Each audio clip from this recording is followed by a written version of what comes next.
My absolute favorite shot in the movie is in the cub scene where Cynthia's putting the cub down and she looks at Fiyero and she's against all this green foliage. It was the first time we saw her green against green, and I just thought she looked stunning.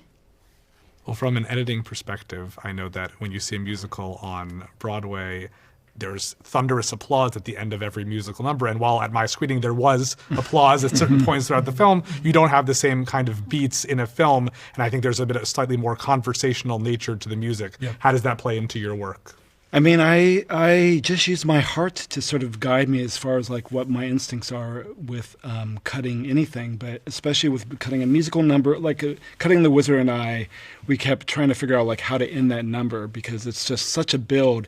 And we're like, okay, we have to pull back at the end, and we got to hold there. Like we have to give a moment for release for the audience. And we didn't know that until experimenting a few different times. We were like, why aren't they like what they want that release? And so you're constantly sort of balancing what's in your heart, what the pace, what the how long do you hold on a shot in order to give people that sort of moment of like breath. And it's the same thing with the end of Defying Gravity. It's like it's just this build and build and build until she does this war cry.